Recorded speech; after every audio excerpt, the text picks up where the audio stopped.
Let me tell you a story. Suresh has been living on rent for a long time and is thinking of buying a house. He searches for a house on his laptop at work. While Suresh was still looking for a house, he understood one thing, that tax has to be paid on buying a house.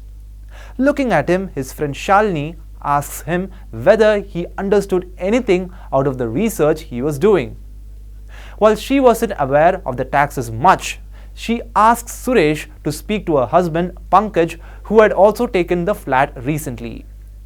Pankaj tells him that apart from the cost of the house, he has to pay many things. GST is also included in the flat price. Like Pankaj, if you are unaware of this, then there is a lot of trouble and debt that you might have to bear. So did you see how many difficulties Pankaj had to go through to buy a house? It is everyone's dream to arrange a roof over their head. The foundation of this dream always cracks due to the burden of tax. Houses in India are brought through loan over a long period of time. Buy a flat or a house or land, tax has to be paid at every step. GST is also a part of this. First of all, let's talk on the tax to be paid on buying or building a house.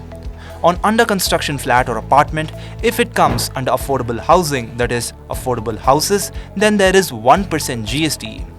Whereas in non-affordable housing, 5% GST is levied. Complete projects are out of the ambit of this tax.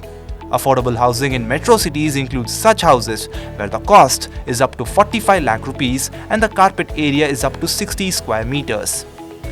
Heavy GST is also levied on building materials. This rate ranges from 5 to 28% on different items. That is, buy a flat or build a house yourself. In both these cases, this tax will go from your pocket. States have to pay stamp duty and registration fees when buying a property. These rates differ from state to state. For example, in Delhi, at the time of property registration, men have to pay the purchase price or the circle rate, whichever is higher, and 6% stamp duty has to be paid. Now in the case of women, the rate is 4%, whereas 1% of the circle rate or property price is the registration fee. Apart from this, transfer duty is also levied, which is collected by the Municipal Corporation of Delhi. How much money comes in the government treasury is understood from these figures. The report of property consultant Knight Frank states that in the year 2022, more than 1,21,000 residential properties were registered in Mumbai. Due to this, 8,887 crore rupees came in the form of stamp duty and registration fees in the treasury of Maharashtra government. Whereas on buying a property above 50 lakh rupees, 1% of the total cost of the property has to be deposited with the income tax department as TDS. If you take a loan, then processing fees, technical valuation and bank charges, GST on legal fees. Now what's the tax while living in the home? After buying a house, one has to pay tax even for living in it. Local bodies have to pay house tax, that is property tax. It is used for construction and repair of common use facilities like roads, sewerage system, parks, street lights. In the case of land, house tax is not paid. Apart from this, water tax is also to be paid. If you live in a housing society and pay more than 7,500 rupees per month as maintenance charges, then 18% GST is applicable on the maintenance charges. There is no relief from tax even after selling the house. There is no tax exemption even on selling the house. Capital gains tax is applicable on selling the house.